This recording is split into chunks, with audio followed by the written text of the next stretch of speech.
Bonjour à tous et bienvenue sur le plateau de Bonjour chez vous. Je suis très heureuse de vous retrouver pour cette première émission de la semaine. Aujourd'hui, notre thème du jour est la joie que procure le service.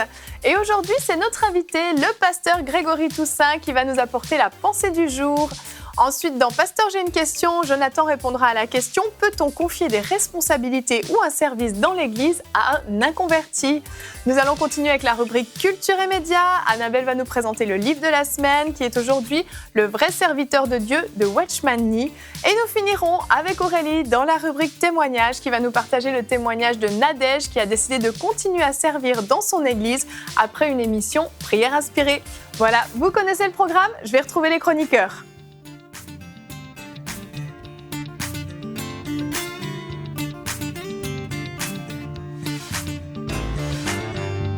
Bonjour à tous. Bonjour Evelyne. Bonjour Pasteur Grégory, c'est un plaisir de vous recevoir sur le plateau de Bonjour chez vous. Merci, c'est un plaisir pour moi d'être ici avec vous. C'est super, on est vraiment bénis. Vous allez être avec nous aujourd'hui, jeudi, et puis dans la rubrique C'est mon histoire de la semaine prochaine. Donc voilà. on fractionne un petit peu pour vous avoir le plus longtemps possible en fait. Merci. Donc vous êtes le pasteur, le fondateur de l'église Tabernacle de Gloire, c'est ça? Oui, Tabernacle de Gloire à Miami. À Miami, exactement, une très belle église que vous avez fondée. Gloire à Dieu. Et on est bénis de vous avoir avec nous pour cette semaine.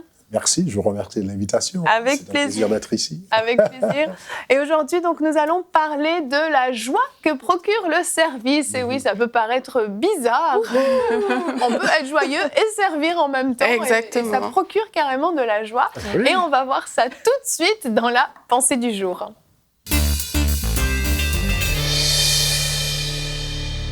Donc, Pasteur Grégory, le titre de votre pensée, c'est « Servir Dieu dans ton assemblée te procure de la joie ».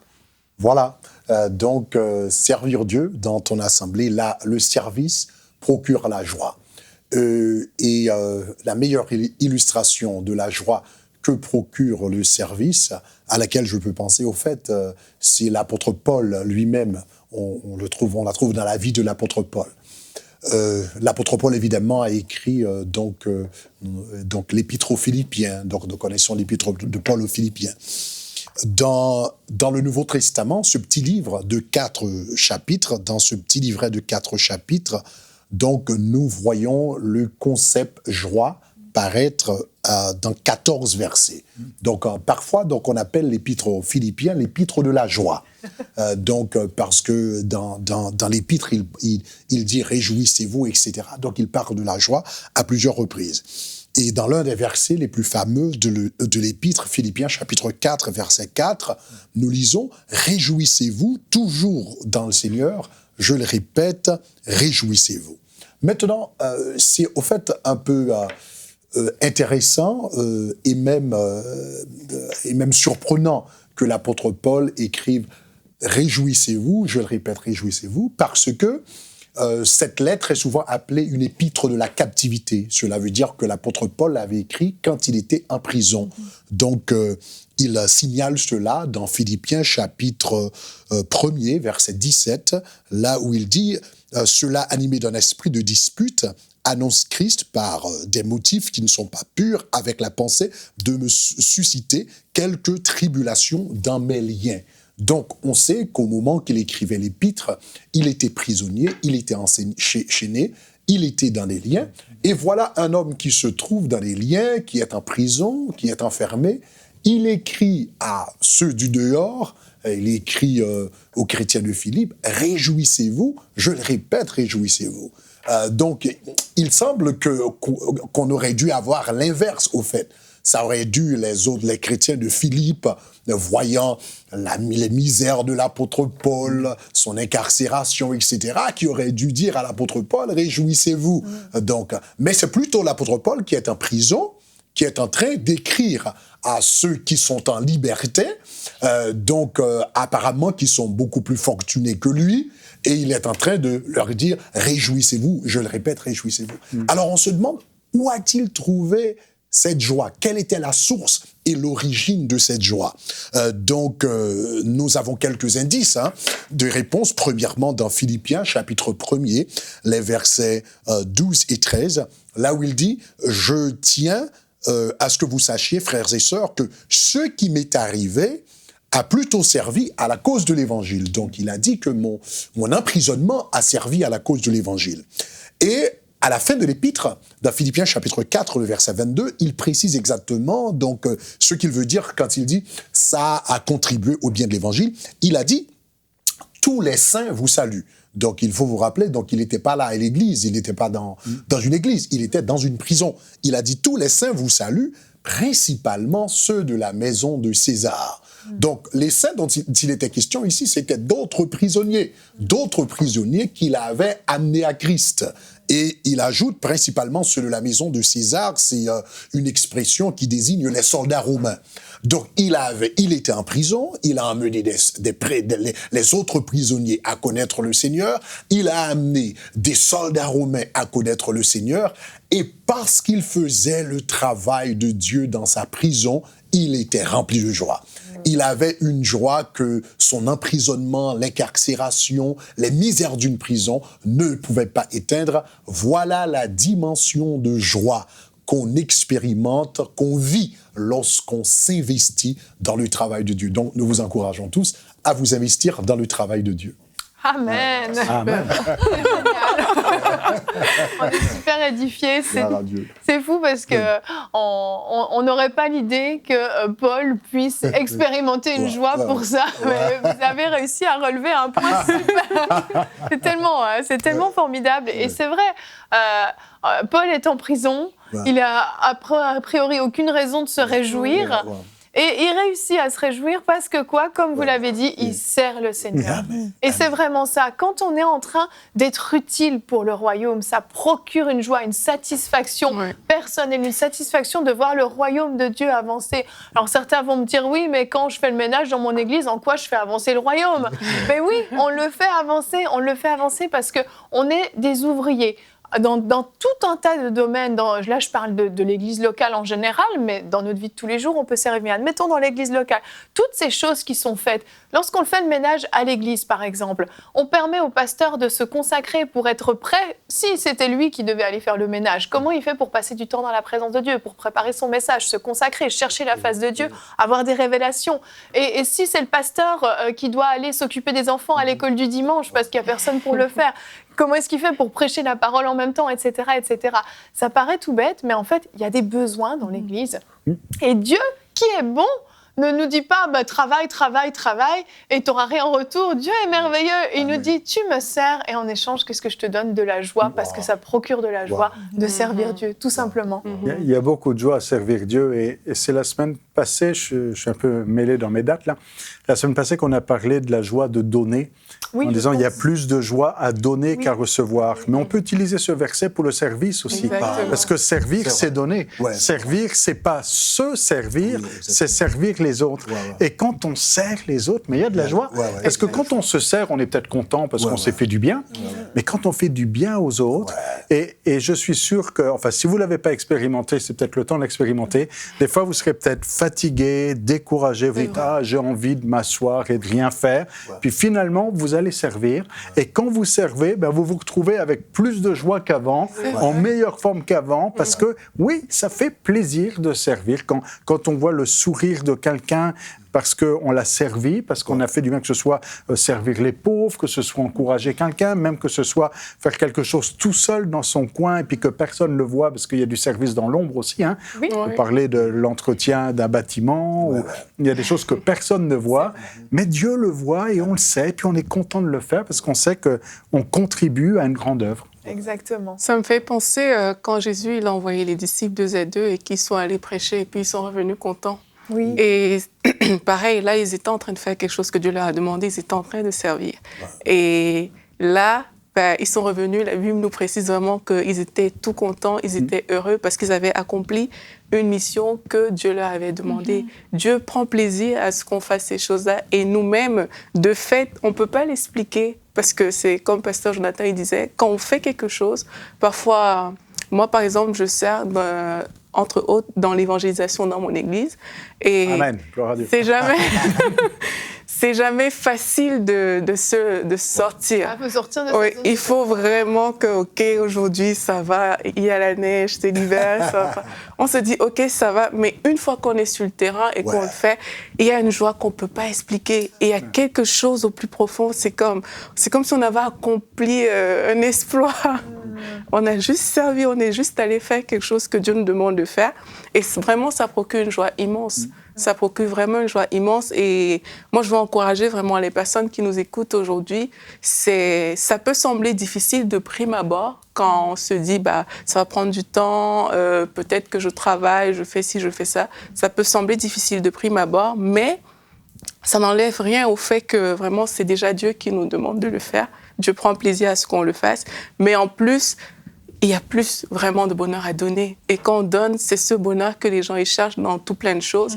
Mais on peut avoir un bonheur vraiment là, évident, gratuit, juste en servant le Seigneur. Exactement. Vous, Pasteur Grégory, dans votre assemblée, vous prêchez souvent sur le service. C'est quelque chose qui doit revenir souvent? Ah oui, définitivement. Donc, on encourage les gens à servir et évidemment, on devient grand en servant. Donc souvent, je prends l'angle de grandeur Jésus-Christ quand les disciples discutaient entre eux qui va recevoir la première place, qui va être grand. Oui. Jésus-Christ ne leur avait pas dit qu'ils avaient péché en aspirant à être grand. Jésus n'avait pas dit que c'était un péché, mais il a dit, voilà comment vous pouvez devenir grand. Vous pouvez devenir grand en servant. Donc c'est un peu ça. Donc on reçoit, donc on a de la joie, mais en même temps, on a la chance de faire un impact sur les autres. Exactement, exactement. On avait fait une série de paroles de femmes sur le service, si je me souviens bien. On en parle souvent du service en paroles de femmes. Ça, il n'y a que les femmes. mais je me souviens, tu avais dit que c'était un remède extraordinaire contre la dépression, le service. Je ne sais pas si tu t'en souviens. Contre la solitude. C'est vrai. Annabelle a une théorie. Écoutez bien, la théorie d'Annabelle. Le service est un remède contre beaucoup de choses.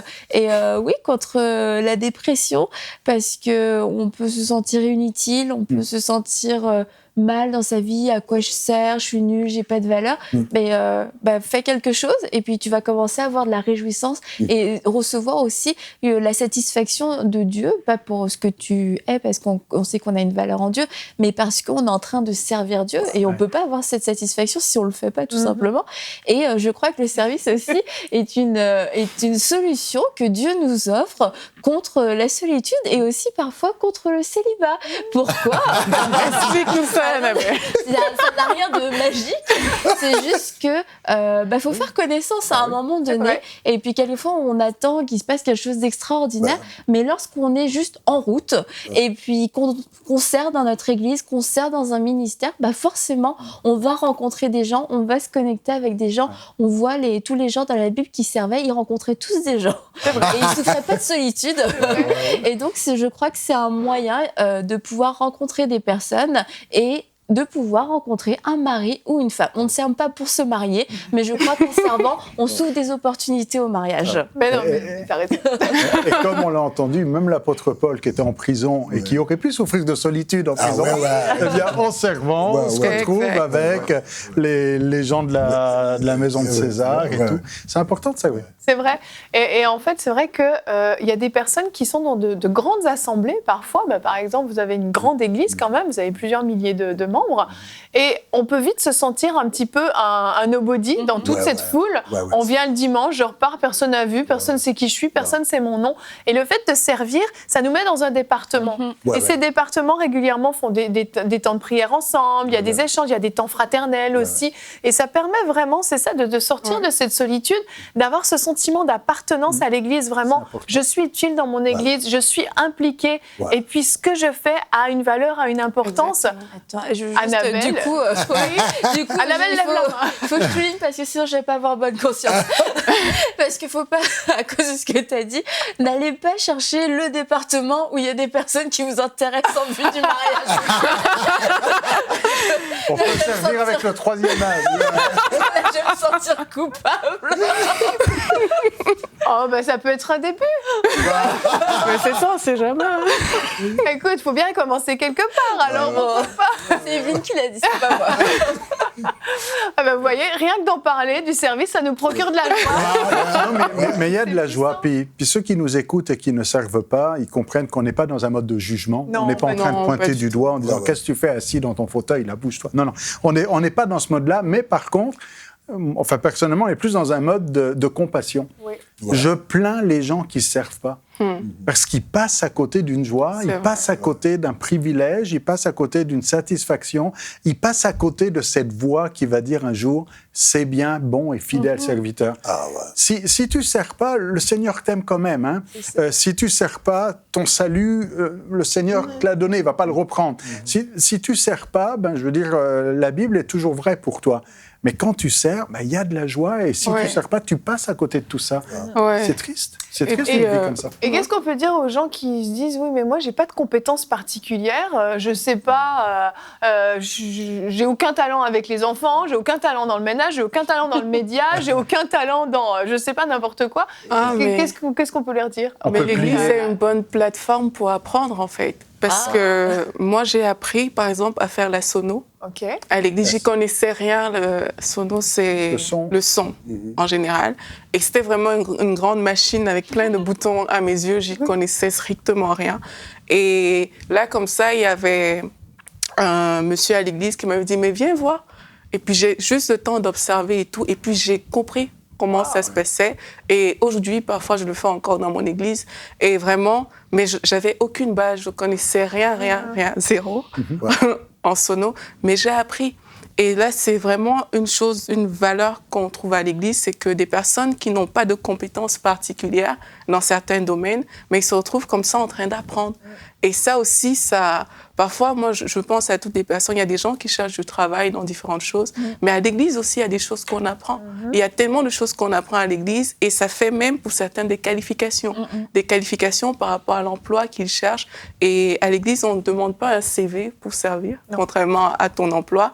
Et là, par contre, tu pourrais écrire sur ton CV, une fois que tu l'as pratiqué à l'église, ben, je sais faire telle chose. Donc, l'église est vraiment un bon centre d'apprentissage. Également, il ne faut pas négliger les choses simples, entre guillemets, les choses simples.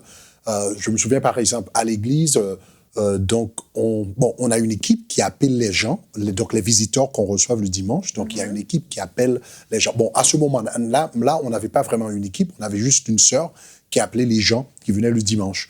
Donc, elle a appelé un lundi soir, elle a appelé vers 7 heures, elle a appelé les gens qui étaient venus. Elle a rencontré une femme qui nous avait visité le dimanche, qui nous avait visité en dimanche, et puis qui avait pris l'avion pour se rendre en Californie. Donc, il nous avait visité en Floride et s'est rendu en Californie. Et quand elle a appelé, la dame était tellement déprimée qu'elle s'apprêtait à se suicider. Oh. Et puis, soudainement, elle a reçu cet appel de la sœur de l'église qui faisait les suivis avec les visiteurs, etc. Donc, elle a dit, je m'apprêtais à me suicider. Et donc, le téléphone a sonné. Donc, elle a prié avec elle, etc. Donc, vous pouvez imaginer la joie de cette sœur de savoir qu'elle a sauvé une vie simplement en faisant un appel téléphonique. Donc, il ne faut pas négliger les petites choses. Hein. Donc, il y a un verset qui m'interpelle souvent. Donc, quand je lis dans la Bible, c'est où l'apôtre Paul dit « En tant que serviteurs, nous sommes les dispensateurs des mystères de Christ. En tant que serviteurs, nous sommes les dispensateurs des mystères de Christ. Donc le ministère, c'est un mystère. Donc, si tu fais l'entretien des toilettes, c'est un mystère. Si tu fais partie de l'équipe d'accueil, c'est un mystère. Billy Graham, quand il s'est donné au Seigneur, il a dit quand il était venu à l'église, il ne voulait pas vraiment aller à l'église. Donc, il avait horreur des évangélistes. Donc, il avait entendu parler de certains Mordecai Ham, etc., qui allaient venir prêcher. Donc, lui, il dit, bon, les évangélistes prêchent pour demander de l'argent, etc.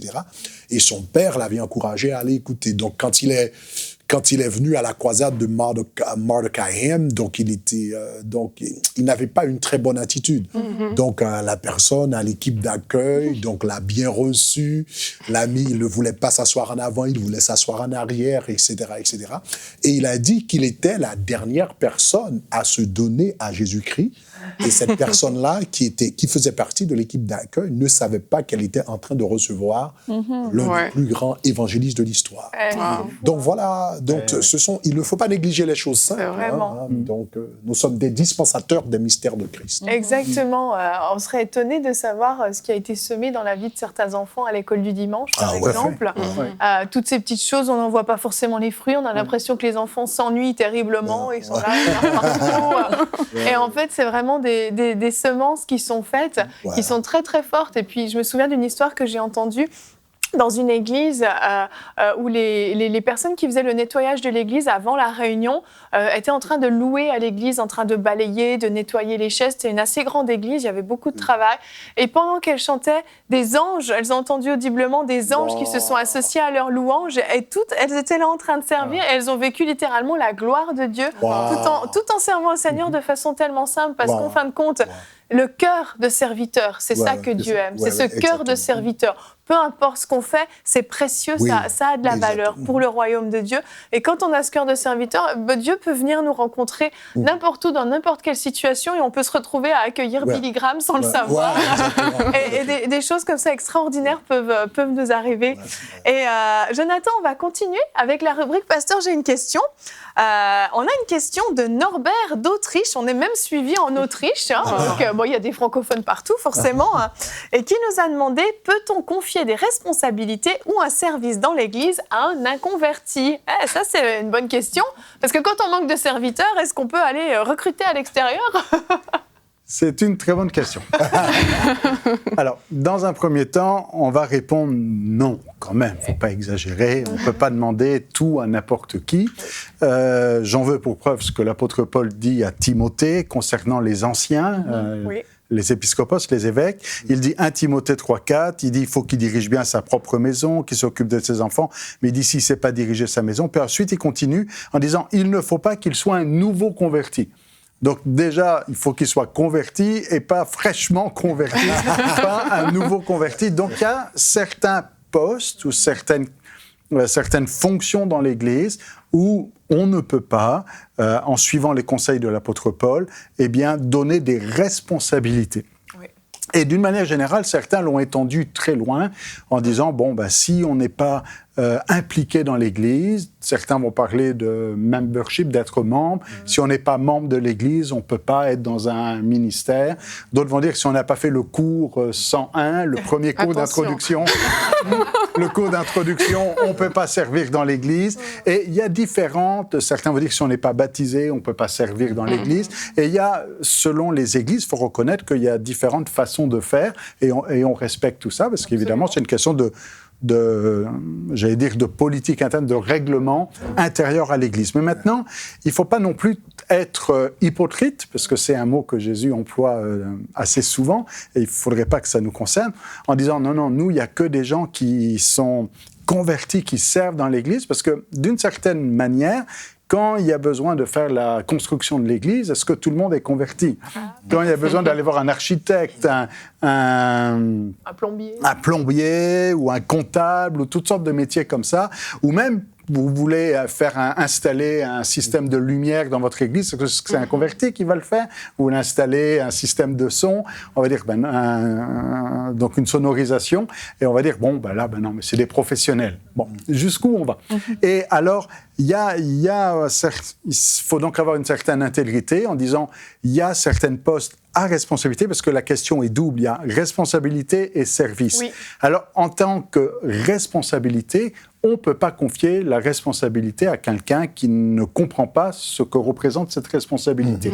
Quand on a une responsabilité sur des âmes, il faut comprendre ce que c'est que le salut d'une âme. Quand on a une responsabilité sur le troupeau, la famille de Dieu, il faut comprendre ce que cela représente.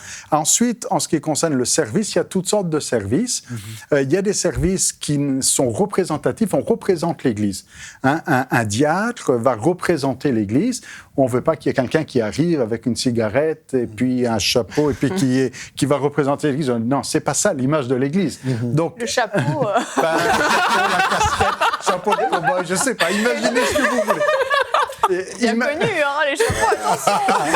Imaginez ce que vous voulez ici, mais comprenez que il y a certaines. Si vous demandez à, je sais pas, à aller faire le tour de la communauté pour dire voilà, on aimerait s'impliquer dans la communauté, comment on peut vous aider, puis vous envoyez quelqu'un qui dit des gros mots, qui a un mauvais témoignage, on va dire c'est peut-être pas la meilleure personne.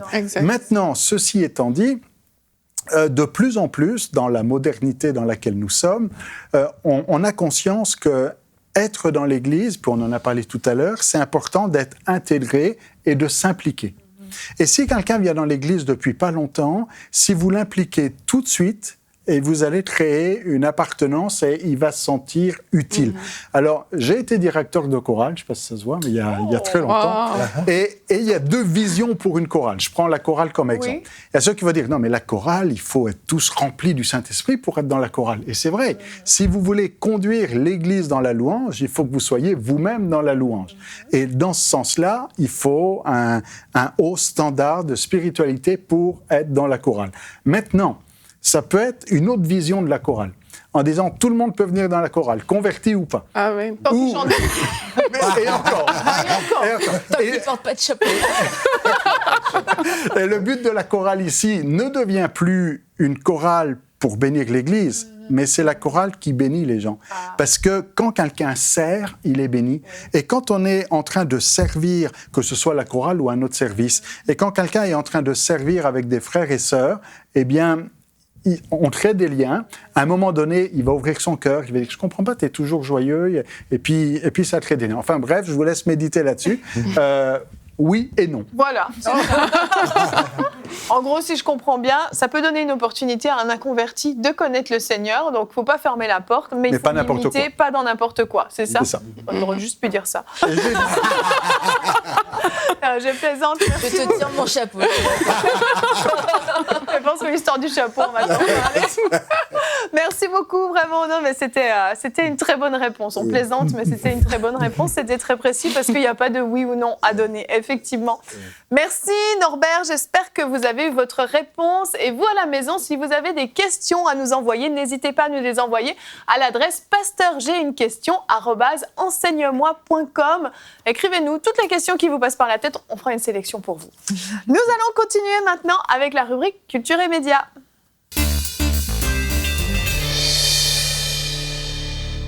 Annabelle, tu nous présentes le livre de Watchman Nee, qui est le vrai serviteur de Dieu. On va regarder la vidéo de présentation et après je te donne la parole. Découvrez le livre de la semaine.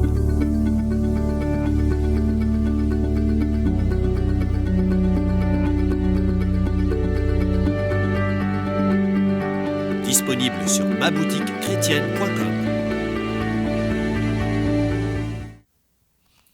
Donc oui, le vrai serviteur de Dieu de Watchman Nee. Vous voyez une petite ressemblance entre lui et moi.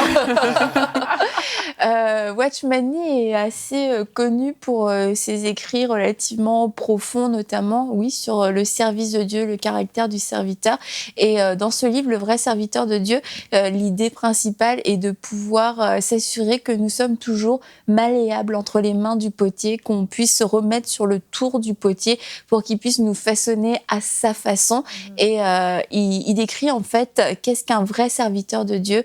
Le travailleur, c'est un travailleur, c'est quelqu'un qui sait écouter, qui sait prendre du temps, qui aime tout le monde, les inconvertis et les convertis.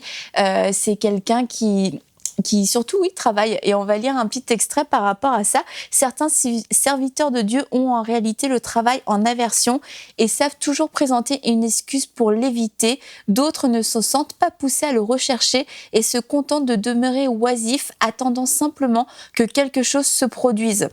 Et tout fidèle serviteur de Jésus-Christ rachète le temps et s'il n'est pas pratiquement engagé dans quelque besogne, il est intérieurement actif et s'attend au Seigneur en un véritable exercice de cœur. Et je pense que c'est quand même en rapport avec tout ce qu'on a dit aujourd'hui. Si on se reconnaît en tant qu'un réel serviteur de Dieu, c'est pas juste un titre.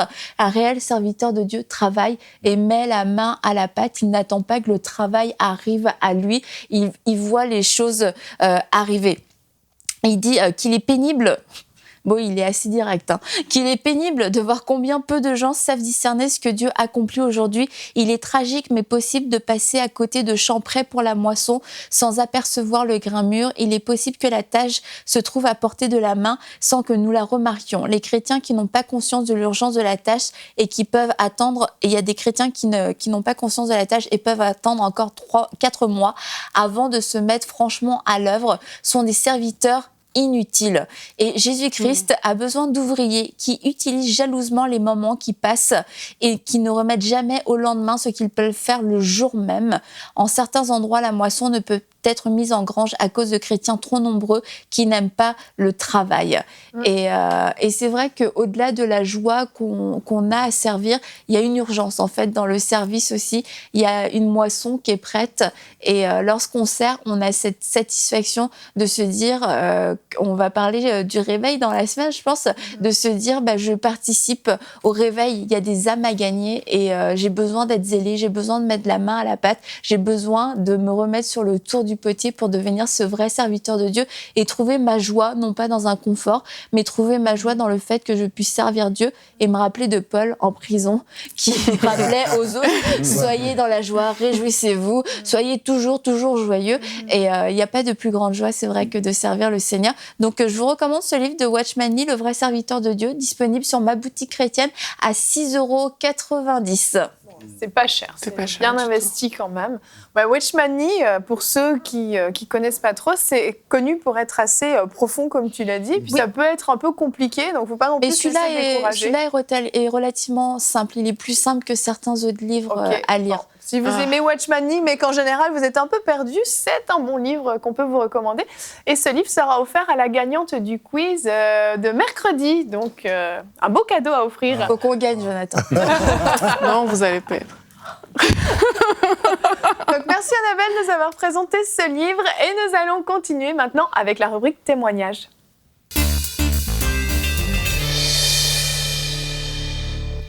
Aurélie, tu as un témoignage à nous apporter de Nadège, c'est bien ça ? Oui, c'est Nadège. Elle avait déjà eu à témoigner. Je ne sais pas si vous vous rappelez, elle avait parlé de son battement de nerfs qu'elle avait. Ah oui. Et suite à une émission de Vie de foi, elle avait été guérie avec les pasteurs Beumier. Et aujourd'hui, elle nous a réécrit encore pour nous parler cette fois-ci d'un autre témoignage. C'est qu'elle avait beaucoup de défis. Et elle lui dit, elle servait dans son église au niveau des enfants. Et elle avait beaucoup de défis dans sa famille. Elle avait résolu en elle-même de ne plus servir tout simplement. Et alors, qu'est-ce qu'elle a fait ? Elle a écouté une émission de prière inspirée sur le thème « Prions pour manifester la patience et la fidélité ». Et alors, durant l'émission, elle dit que Jérémie a eu une parole de connaissance pendant l'émission et Dieu lui indiquait clairement qu'elle devait continuer à servir. Donc là, on voit que vraiment, elle a une parole du Seigneur. Ça veut dire que pour appuyer tout ce qu'on ne cesse de dire depuis le début de cette émission, Dieu prend plaisir à ce que nous servions. Il a même donné une parole de connaissance à Nadège pour l'inciter à continuer. Et là, elle dit qu'elle a recontacté ses responsables pour leur dire, eh bien, malgré mes problèmes familiaux, mais je vais continuer. Elle ne précise pas la nature de ses problèmes familiaux, mais ça devait vraiment la peser parce qu'au final, elle avait décidé de tout abandonner pour ça. Et au fur et à mesure, elle dit, elle est retournée à son service. Dieu a continué à renouveler ma passion pour le servir. J'ai fini mes études. Et le Seigneur continue d'agir dans ma famille pour sa gloire. Donc, elle a eu une évolution par rapport à sa famille, parce que Dieu a agi. Et là, elle dit, j'ai été touchée et vraiment reconnaissante, parce qu'elle explique que par la suite, 1 an plus tard, il y a quelqu'un qui lui a écrit une lettre pour lui dire, pour lui remercier de son service. Ce service que, à ses yeux, était inaperçu, elle passait comme inaperçu. Mais là, elle dit qu'1 an plus tard, il y a quelqu'un qui lui a écrit pour lui remercier de ce service-là. Et elle a vu en ça un acte du Seigneur, en fait. parce qu'elle avait vraiment décidé d'arrêter, elle avait décidé de ne plus le faire. Et elle a vu que le Seigneur a intervenu et c'était comme une confirmation pour elle que, ah mais tiens, il y a un de mes responsables qui l'a remarqué au point de m'écrire une lettre. Donc c'est ça son témoignage, c'est vraiment qu'elle a reçu une parole du Seigneur et elle a obéi, elle s'est mise à l'œuvre pour servir. Et comme je le dis, mais ça nous montre encore à quel point Dieu aime le service. Si Dieu peut passer par quelqu'un pour donner une parole de connaissance, pour dire n'arrête pas ton service, continue, ça veut dire que Dieu prend plaisir à ce que nous servions. Et là, elle avait des difficultés. Ce ne sont pas des difficultés qui peuvent empêcher qu'on serve le Seigneur. Malgré les difficultés, malgré les défis du quotidien, il n'y a pas d'excuse pour ne pas servir le Seigneur. Donc vraiment, on doit prendre le temps de servir et c'est ce qu'elle a fait. Et comme la Bible aussi nous dit, on cherche d'abord Dieu, le royaume, et toutes les autres choses nous sont données par-dessus tout. Mais elle a obéi à la parole du Seigneur. Et dans sa famille, elle est en train de voir de grandes avancées. Dieu est fidèle, servons le Seigneur. Amen. Quelle belle conclusion, Aurélie.